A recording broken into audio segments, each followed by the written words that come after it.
how it is. Okay. Yep. I will call the meeting to order, and this is the March 19, 2025 meeting of the trustees of trust funds.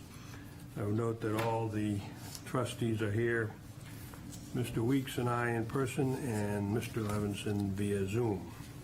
First item are the approval of minutes of the last two meetings, plus the revised draft of the December meeting. I guess, why don't we take them one at a time? We'll entertain a motion to approve the revised December 19th. Morning. I would also note for the record that the city attorney has joined us this morning. Good morning, all. Say hi to TV Land.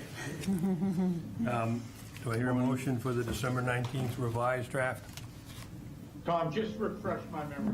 What was the revision on this? There were a couple items. It was in the fourth paragraph, and then in the sixth paragraph. The question that came up when we reviewed the first draft of these in December was that Peter wanted to go on record in his decision to not approve the acceptance of potential monies that might come in as the 400th, the P400th nonprofit dissolved at the very end of the month, and it needed to, it was going to make additional contributions into the two new trusts. It needed to get that monies out and deposited by the end of the month, and we were not going to have an opportunity for another meeting. We had already had two meetings in December. And so that was added in for clarification. And then I can't remember what The sixth paragraph is really the wording, changing the Portsmouth School Department. I had put like the Portsmouth High School Group. Oh, that's right, yeah. And so it was more of a wording item on that paragraph versus really a change in context. Okay, thank you. Yep. Okay. Does someone make a motion? I'll move approval of the minutes. Okay, Second. all right. Any further discussion on December 19th? Hearing none, I'll call the question. All in favor? Aye. Dana? Aye. And- Yes. And the chair votes aye. Okay. And then on the January 15th minutes, do I hear a motion on that one? So moved. Second. Okay, I have one comment or correction in paragraph 6. On the paragraph that says the chair recognized Yep. on 1, 2, 3, 4, 5, so line 9, where it said that the sentence that begins on line 7 says that the Trustees. AG's office Okay. felt that it may be expending blah, blah. It shouldn't be may entail a lengthy non-judicial Okay. settlement. It was a lengthy judicial process. Oh, okay. If we- Judicial The process. suggestion is if we can't reach agreement with the charitable trust division, that our resources to go to court with a cypre action. So if you just change non-judicial to settlement process to judicial process, that would correct what the conversation was. Okay. Would you accept that as a Yes. change? And you accept that as a second on that? I do. Okay. All in favor? Dana? Aye. Peter? Yes. Yes. Thanks, yeah. And the chair votes yes. All right, now the February 19th meeting, I'd entertain a motion to approve those minutes. So moved. So, second. Okay, any discussion or corrections or anything on that? Hearing none, we'll call the question. Peter? Yes. Dana? Yes. And the chair votes yes. Okay, the second item on the agenda is the Sister City Trust Agreement, and that item has been withdrawn. So based on a conversation I had with Attorney Sullivan yesterday afternoon, That item requires further work, so we'll be back in the future on that. Next item is the below-market rate housing trust, and I will kind of summarize where we're at and let Susan address any questions. So we're trying to remember the last version that we had in front of us. By the way, Susan, did you get my email yesterday evening? No. Okay. After I left, Well, you had, so we had seen an earlier version of this when it was still called the Portsmouth Housing Trust. Dana, you recall at our meeting, and it's reflected in the February minutes, that you made a suggestion that it might be better to change the name so it didn't conflict with the housing endowment we have. It turns out you weren't the only one that had the idea, and Susan and her team, by the time I next spoke to her after the last meeting, had already changed the name to the below market rate housing. So this is the revised draft of this agreement, reflecting not only that change but several other provisions. Following our meeting, Susan and I had a conference call in which we had gone through, and I had made various suggestions based on our last meeting as a trustee, and this is the result of that. I sent this out. I sent the earlier version of this out to you Right. a week ago. And just yesterday, when I was checking with Susan on the status of various items, she suggested that there were a couple additional thoughts that she wanted to clarify, have by way of clarity, so those are now part of this. I have a couple items when I looked at this last night that I thought might be additional ones, but Can we just, if this is going to happen more than once, when we get to a final draft, can we have a red line version so we can see where the changes have been made? sure. I mean, that's okay. You okay with that, Dana, or would you like to see something? Yeah, it'd be helpful. All right. So we can have, if I can control it. I mean, there are other parties that may be sending us documents and stuff, but we can adopt as a policy that when we come in with a newer version of a document, that we include a red line and a clean version. Yeah, I mean, and when we get later on in the agenda, you and I have talked about a deadline for when things must be received, so. Yeah, not to belabor the point, but we'll work toward having more advanced notice of things. But again, this was, as I mentioned to you when I came in, this was sort of an exception to the rule based on a conversation that happened just yesterday. So, but the point is well taken. Let me just ask, does anybody have any questions about the draft that went out last night? Tell me where the changes are. All right. The changes are the inclusion of the first paragraph, the introductory paragraph. The prior version of this simply started with the whereas clauses. So this is a stylistic thing more than, it's not a substantive thing at all. Yeah. And then the second one is in paragraph 2 on page 2. The prior draft defined market rate housing, below market rate housing as housing that was affordable to those who were earning no more than 120% of the average median household income, and that number has been reduced to 100%. Now, is that by city council directive? Not at this point. So Yeah. just where we are procedurally is that the city council will consider this at its April 7th meeting, I think it is. And at that point, hopefully, assuming we approve this draft, from our perspective, they will approve it, and then it will be signed and circulated.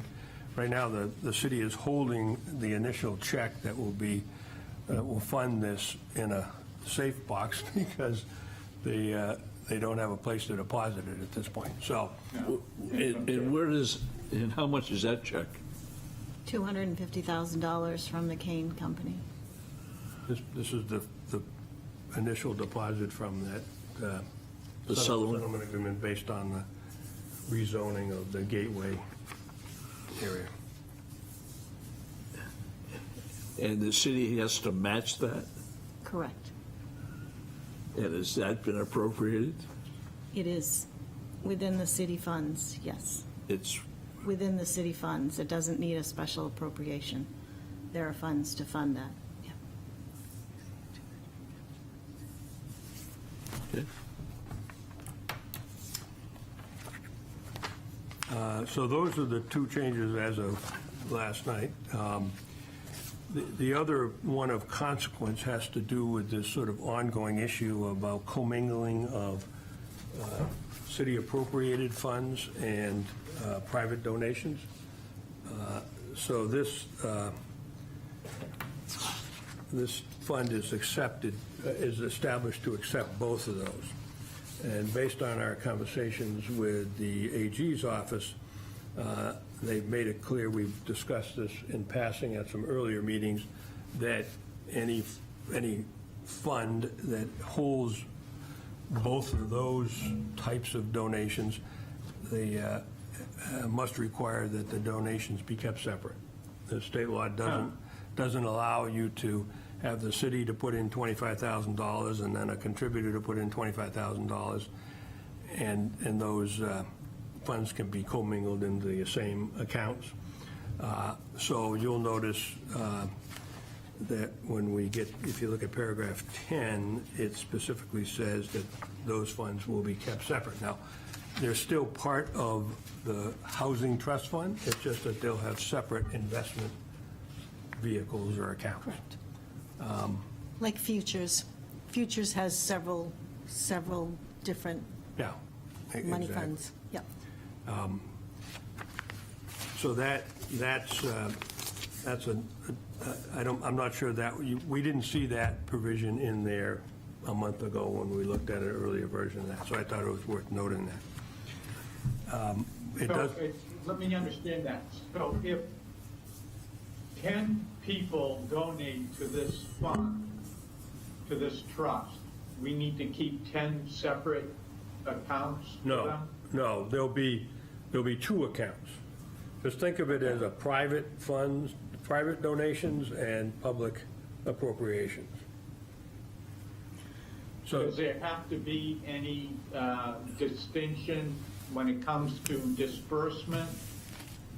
Whether it's equally dispersed between the two, or one versus the other, or how's that work? I think initially when we had spoken, we thought that it would be appropriate to spend the city funds down first, correct? And then, Right.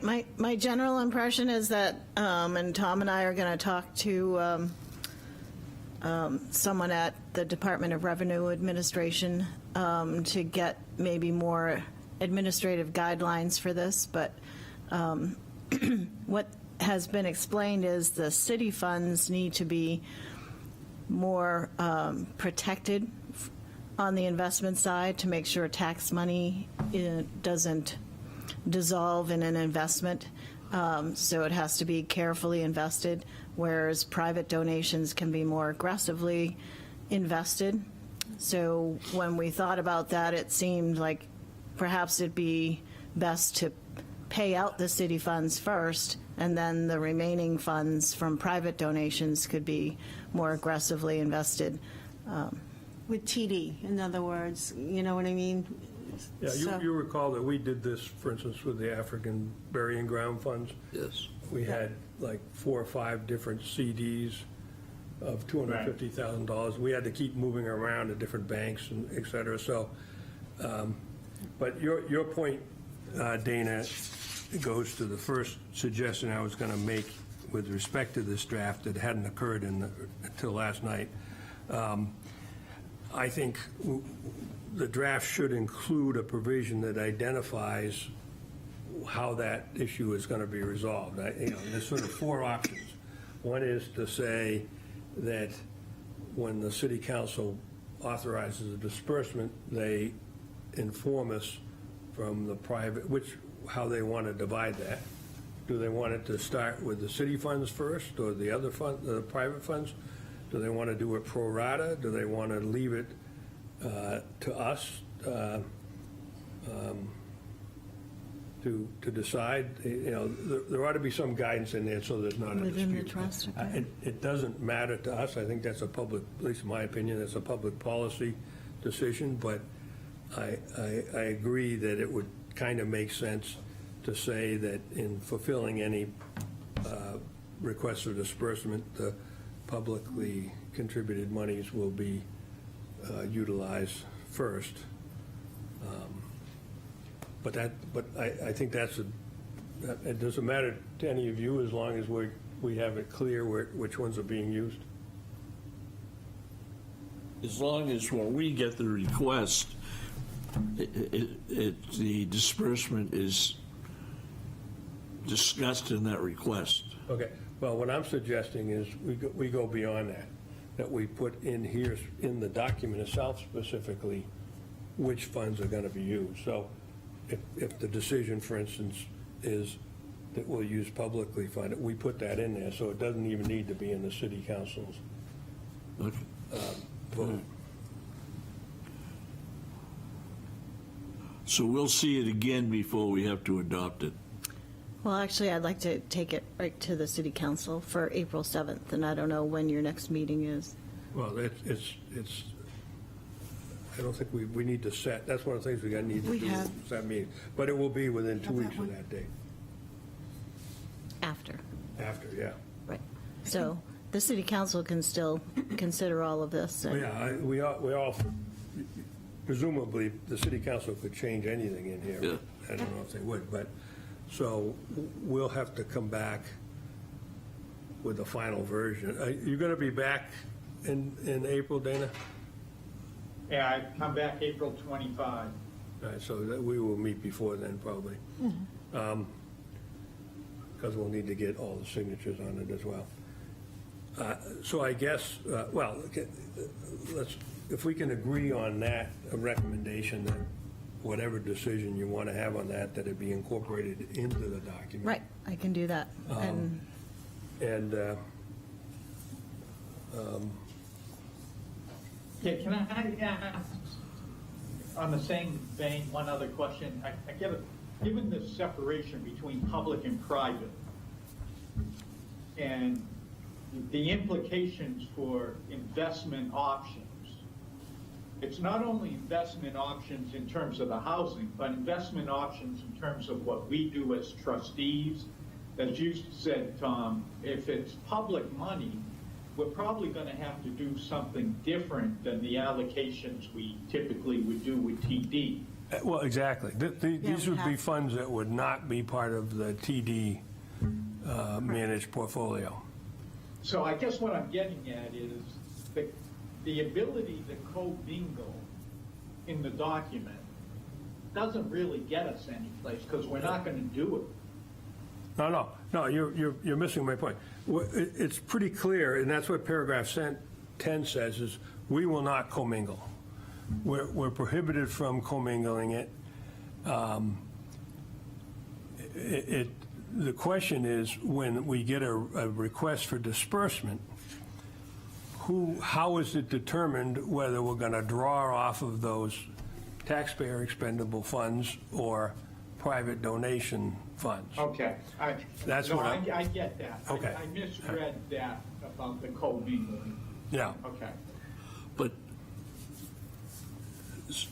so the public funds then will not be with TD? Probably not, because there's no reason to pay a management fee when you just basically, I mean, the public funds have a much more constrained investment strategy.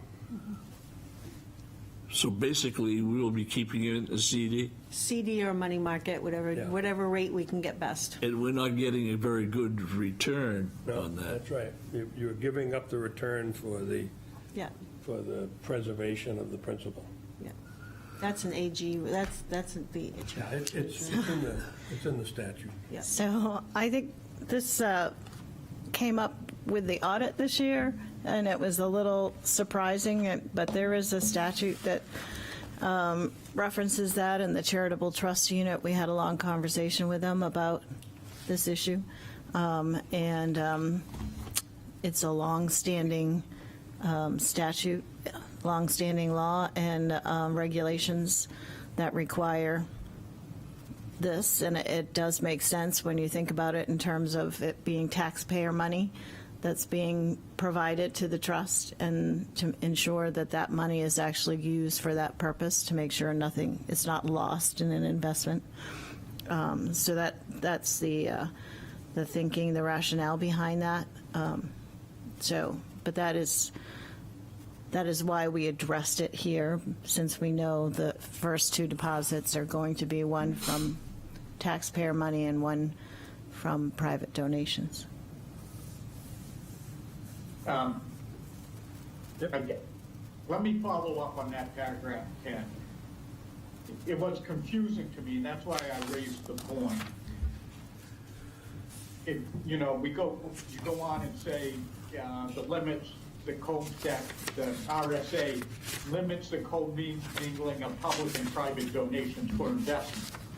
With that restriction, the funds can be invested with other funds without restriction against pooling of assets for investment purposes.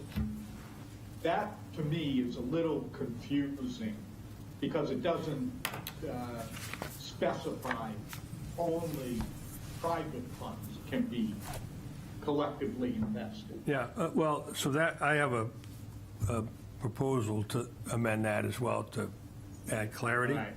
So what I'm going to suggest is that with respect to that sentence, with that restriction, it would say that the trust funds may be collectively invested with other like-kind funds. Now, there may be a more artful way of saying that, but the privately donated funds can be mixed in with the rest of our investment portfolio that's managed by TD, and the public funds could be combined with other public funds when we purchase a CD. So if we've got public funds in the Public Art Trust, for instance, those could be combined with these public funds for purposes of buying a $250,000 CD instead of two $125,000 CDs. Judy, is that going to be tough bookkeeping wise? We already do it, we already have it set up to be able to do that anyways. Yep. So I think that was the intention of the sentence, but I agree, it needs some work. Needs some wordsmithing a little bit. I mean, Yep. I just think, I agree with Dana that it requires some clarity, because Yep. it sounds like you can't commingle this, and then it says with that restriction, however, you can commingle. So Yeah. now, if you want, I just thought of Could the say- word like kind, but if you wanted to put something, more clarity that publicly generated, I don't know if public is the right word for it, but Yeah, I think at some point, the AG referred to it as taxpayer expendable funds. Correct. Yep. But that really is the point. You got to keep the different funds separate, but once you separate them, you can commingle each with other funds of the same kind. Right. right. So So I that- will work on that, wordsmith that. Okay.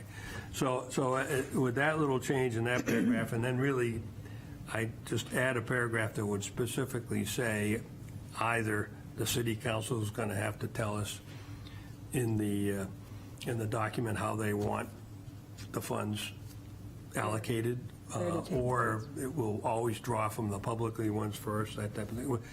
Just get it in there to avoid some confusion. What I don't want is that without having anything in there, and we get a request and the city council has forgotten to To tell you that. tell us, and now they're telling us we need the money tomorrow, and, you know. That never happened. The other little one I would make is over on page 2, where it's on paragraph 5, where it says the city council shall determine the appropriate expenditure from. I think I would say the city council shall determine all appropriate expenditures, so plural. So the substitute the word all for the and pluralize expenditure. Well, I could put right in this paragraph then, another sentence that indicates and where to disperse the money from. Yeah, I mean, I'll leave it to you as to where you want to put, but I just thought, this just says the appropriate expenditure is singular.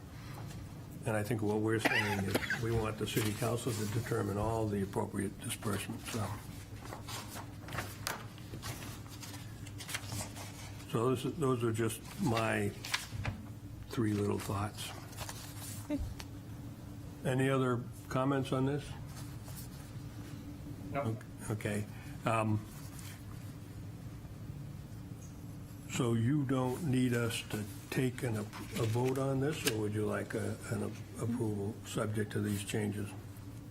I'd like an approval subject to the changes, yeah, and to move it on to the city council for their review.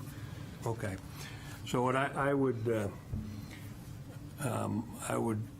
request a motion to approve this draft as presented, subject to the 3 changes we discussed,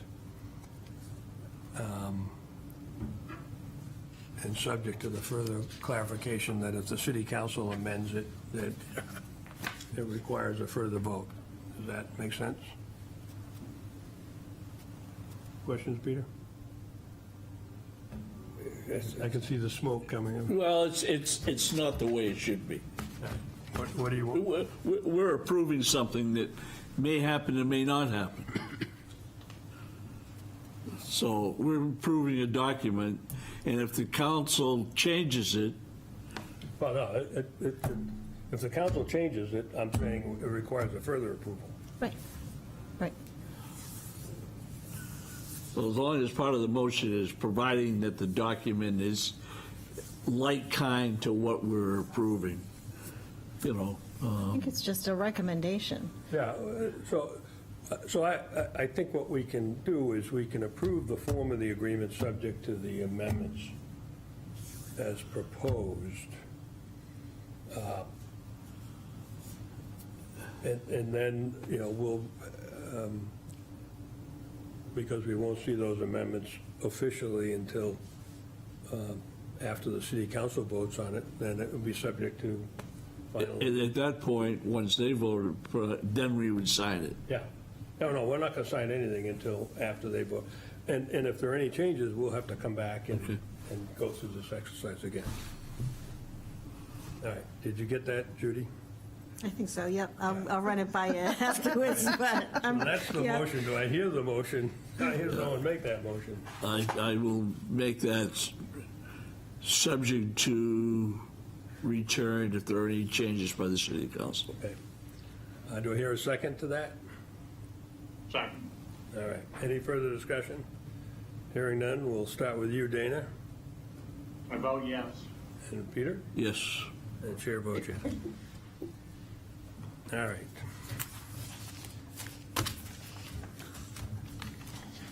All right, so, Tom, excuse Yep. me, one question from our end on the, once we get this money, are we gonna have TD set up a separate,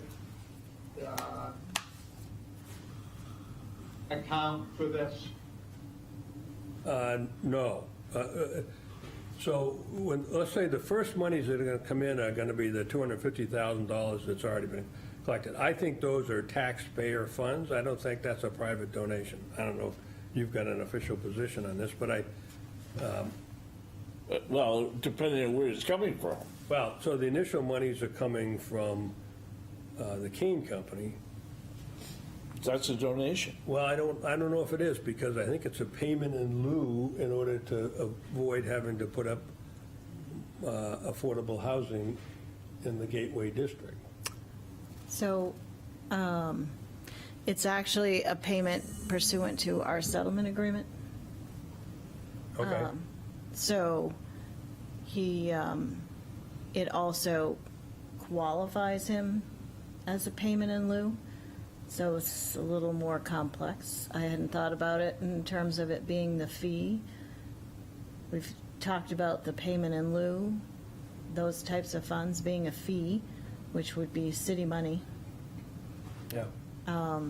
versus Who's the check made out to, the city? the city, yes. Should the check be made out to this trust?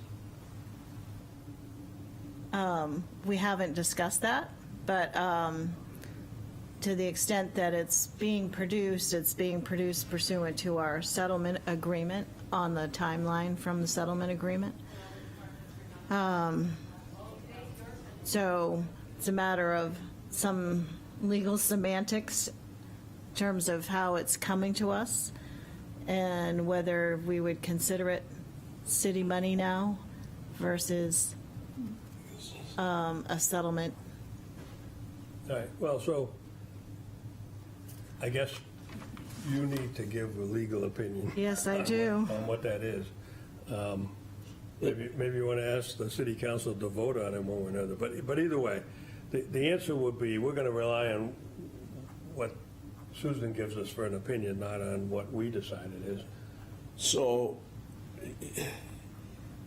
the $250,000, Susan, a couple of times you mentioned, this is in the settlement agreement. Is this the McIntyre settlement agreement? Yes. Yeah. The difficulty is that that settlement agreement envisions or is conditioned on a change of zoning over in that Gateway District that allows for development without having to satisfy the, Which is passed. Yes. Yeah. That's all passed. Yeah. That's all passed. And it's also the reason it's a little more complicated is that there are a number of things happening pursuant to the settlement agreement that mirror the provisions of the zoning ordinance, the GNOD zoning ordinance. So in addition to a payment to the city of $250,000, there's also a donation of a parcel of land, which is part of the incentive criteria under the GNOD. So if you want a more dense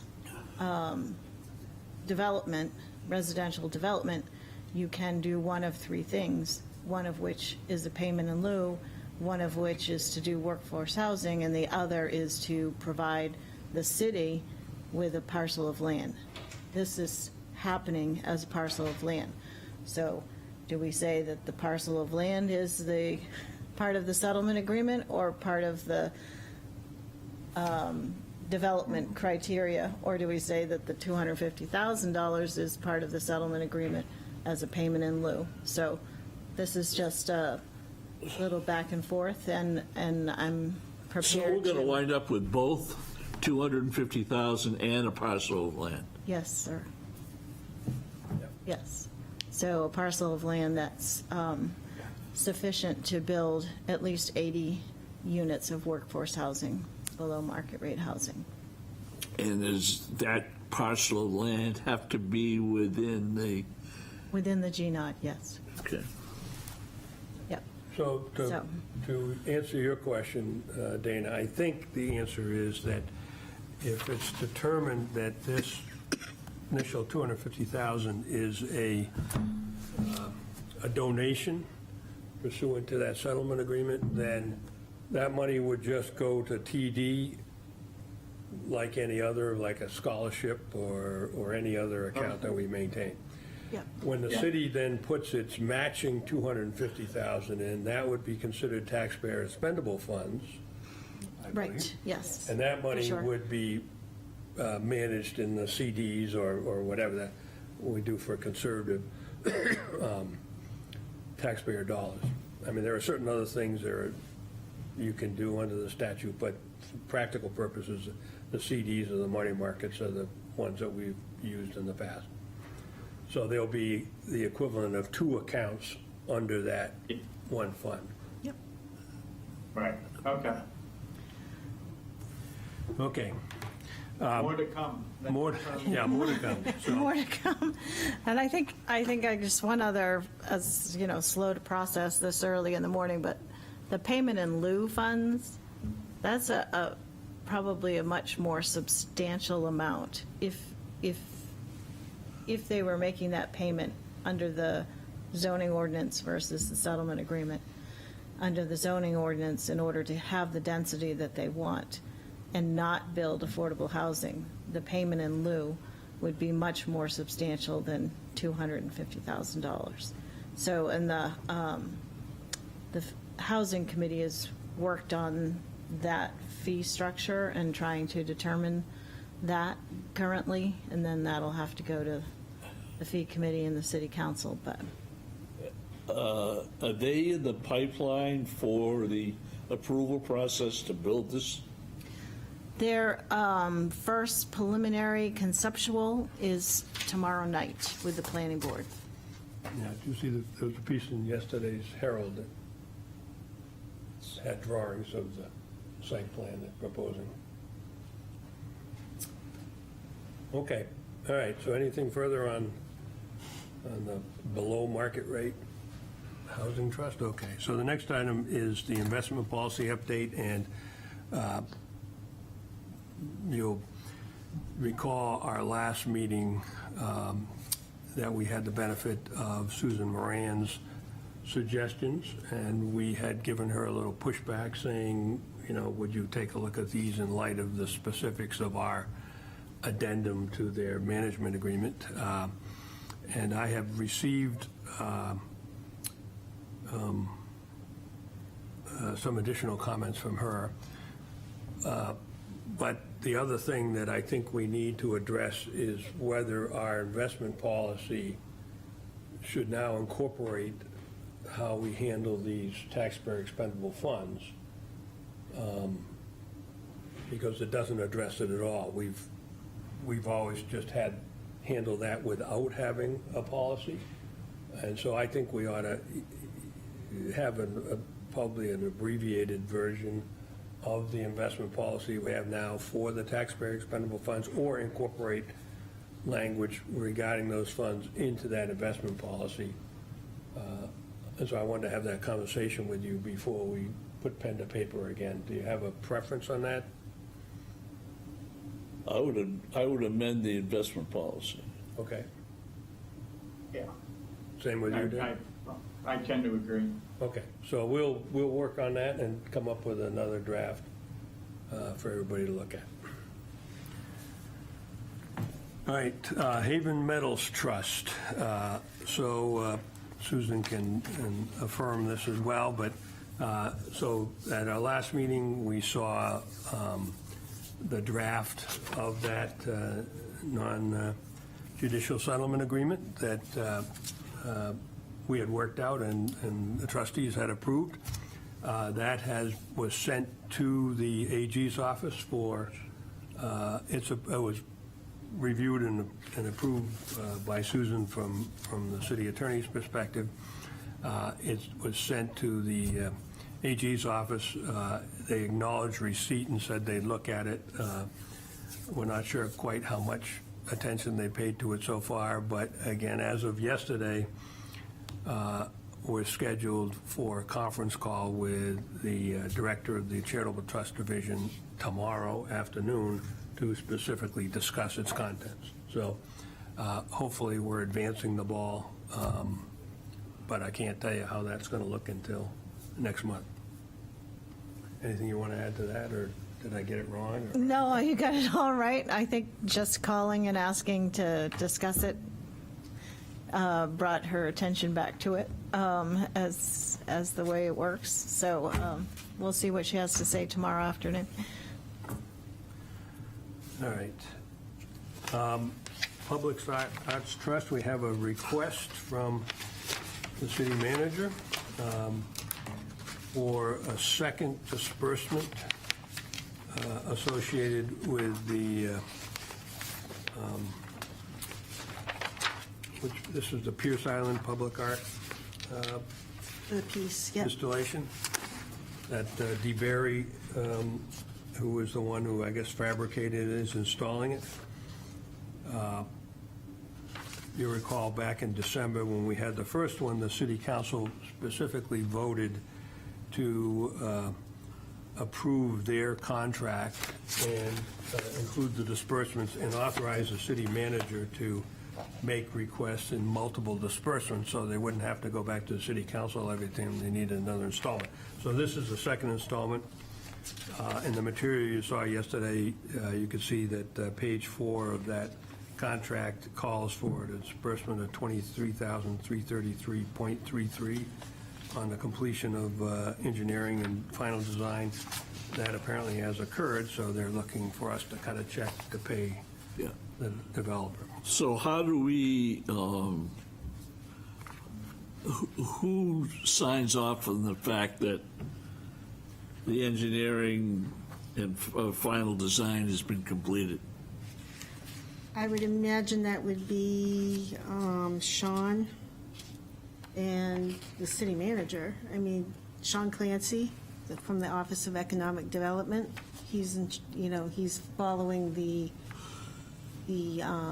construction and everything of the piece. Okay. There is a memo from Sean to the city manager requesting for the second installment, so. Yeah, I got to believe that Sean, who is really in his role as under the Office of Economic Development, is the liaison to the Correct. Public Arts Committee. Correct. I don't think he's signing off on any Correct. construction site. So I got to believe, I mean, it's really in the hands of the city manager and probably the Public Works Director, Peter Rice. But I don't want the record to reflect that Sean has signed off Correct. on.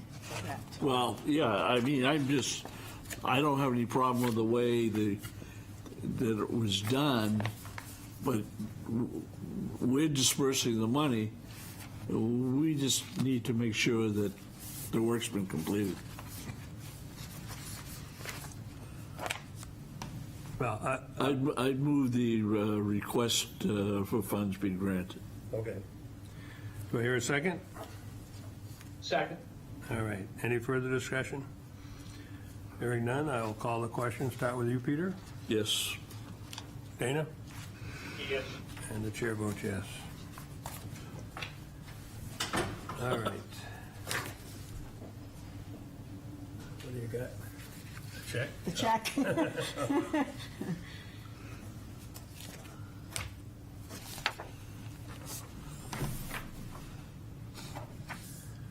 Yeah, nice round number, 3333. All right, so next item on the agenda are the TD Wealth Management and reports, and you want to lead us through this, Judy? You probably don't need me. No, I Yes. think we're all set. You have any questions or anything you wanted to? Nope, but I will get another version that will go to the city council, and I'll redline it for you. Okay. And we'll see how it goes. And What- I will what- see you tomorrow to talk about Haven Mills.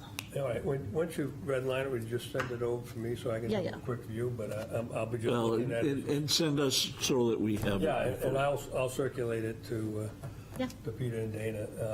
And then, of course, if there are any changes to the city council, then we'll need this red line and the final version. Yes. And we'll, presumably, we'll have, by the end of today, we'll have a meeting date in April, and I'll Oh, let you know right. what that is. I thought we had one, but I could be wrong. Okay. Yeah. Actually, you're right, I think we Thank you. do have one. Yeah. All right. Thank you all. Thank you. Have a good day. You're coming in early.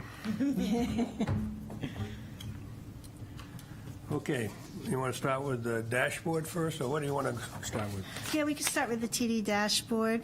The month of February was down a little bit. compared Like in to March. previous months. Roughly 38%,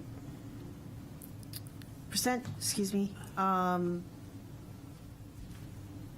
Total assets under management is just a little over 27 million, the fair market value.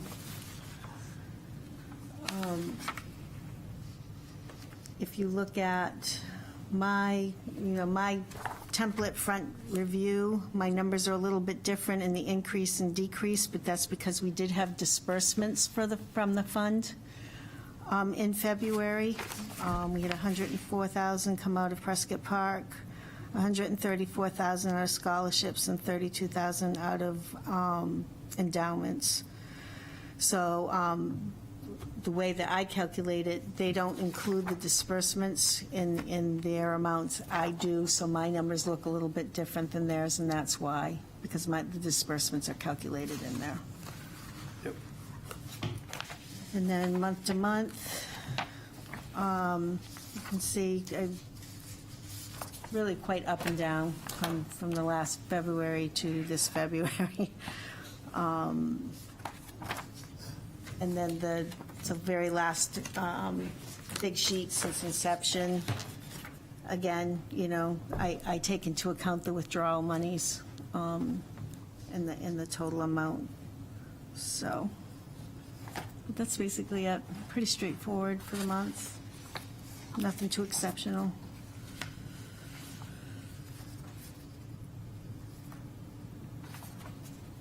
And the green one is the month-to-month is the deposit.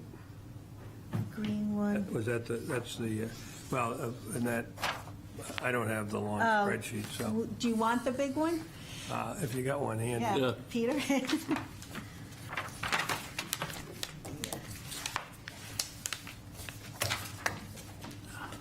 I'm guessing that's the Mortimer money. Yes, that was the Mortimer Okay, yeah, monies. The yeah. green one was a deposit, yes. Yeah, okay. Yep.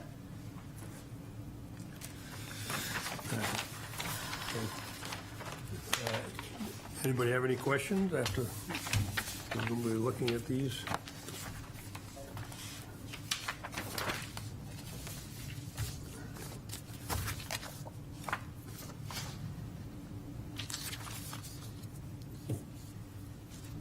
In some ways, it's good to only get these reports once a month because it's going up and down so fast now. Exactly, every day's different.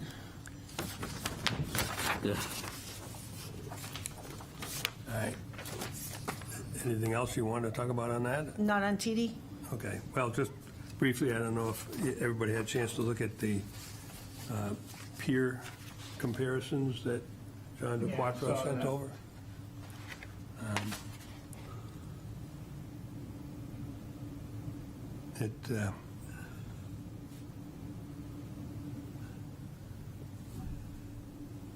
I thought it was interesting that, we're beating these funds that have about 750 million each. Yeah. But as John pointed out, it's not, it's a little bit apples and oranges, but still, it's pretty good. All right, so you have further checks? I have one check, and it is the check. Last month, Eric Gagnon came in from the Portsmouth High School Clipper Band Yep. requesting monies, and it was approved. This is the check Okay. for the $6,000 that he had requested.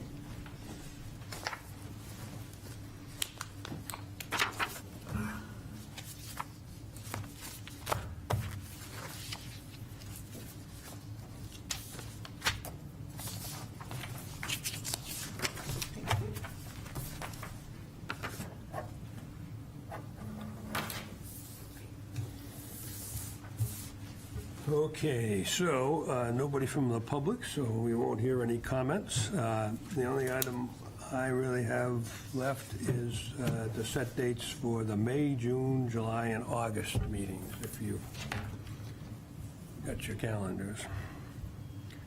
Okay, so April has been set for, Yeah, I'll tell you in a second here. April is set for the 16th. Yeah. So I think we're looking at May 14 or 21st. 14th good, or, No, okay. You want to stay within that week, or you want to go to 21st? 21st. 21st good with you, Dana? Yeah. Okay. In June, I'm away from the 10th to the 18th, so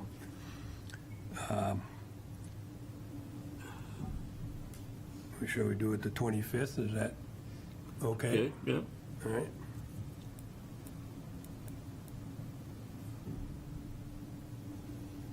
And July 16th or the 23rd? Say that again? In July, the 16th or the 23rd? Those are the Wednesdays. 23rd. Your preference, 23rd? Yeah. How about you? Are you good on the 23rd, Dana? Yep. Yeah. July 23rd, and then August, the 13th or the 20th? 20th. Okay. So when we get to July or August, we'll set the fall dates. We don't need to do those now. All right, any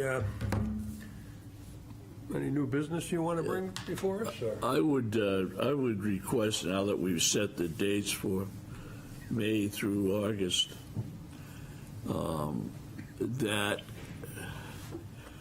all materials for those meetings be sent to the trustees the Friday prior to the date of the meeting, Okay.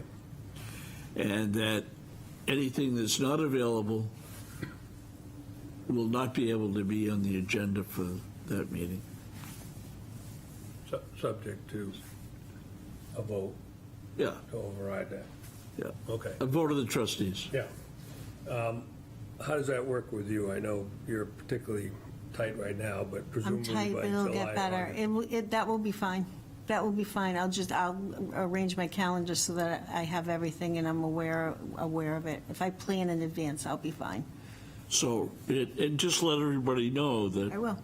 Yeah, so we, No, Friday's the cutoff date, once. I would tell them the cutoff date's Thursday, Okay. and And then send out the agenda to you all and. on Friday. yeah, so Friday, you'll and need to then- send out the agenda, Yeah. the proposed agenda, like Monday or something, Monday or Tuesday that week, and then you'll need to let TD know that we need to have their stuff Yeah. by, do you do half-days on Friday? We get out at 1, yeah. All right, so, Yeah. yeah, I think if you tell everybody they have to have stuff to us by Yep. close of business on Thursday, that will give you, Okay. I mean, I think if you just load up an electronic drawer with stuff as it's accumulated, That's what I do anyways. okay. Yeah. I do. I Well- have separate folders, yep.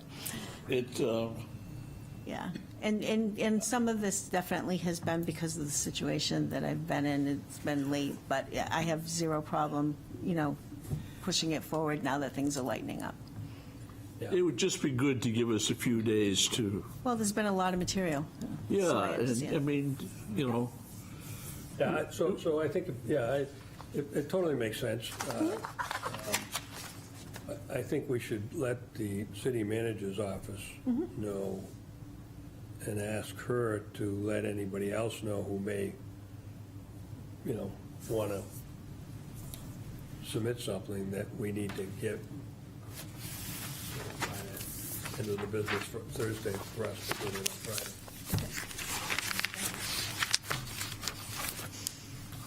You want to take a vote on that? yes, Is that a motion? it was a motion. All right, so the motion is that the final agenda and all documents for review by the trustees be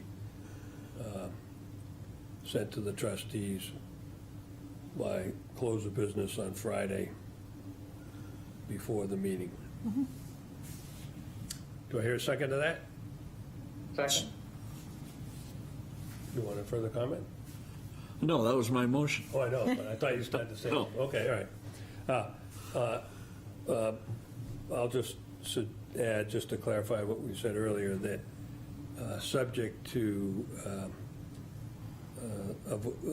a vote of the trustees to add to the agenda on the day of the meeting, if necessary. Okay. All in favor? Aye. Dana? Aye. Chair Yes. votes yes. Okay. Any other new business? TD, we're planning on having TD come in for first quarter results in May, is that correct? Or April? We would, if they can be available, Do you want them to come in? The last two have been by Zoom. That's yeah, why I'm but, asking. so I think we had decided that the preference would be to have the year-end one in person. They came in No, February. no, it was Zoom. I set No, it it up. was Zoom. Oh, I was set it? it up, yep. All right. When was the last time they came in person? October, the previous one. Oh, okay. All right. Do you have a preference? I mean, my thinking is I'd just soon have the year-end one in person. Yeah. And then we told them we wanted two, so it'd be the year-end one and then the end of Summer the one. fiscal year. Okay, So I would say do it by Zoom in the April one, Zoom for April. and then give them the date in July 23rd. That's kind of toward the end of the month, so In person? in Yeah. person. Okay, Yeah, that's good. all right. I will do that, thank you. Okay. I will entertain a motion to adjourn. So move. Second. All in favor? Peter? Yes. Dana? Yes. Chair votes yes.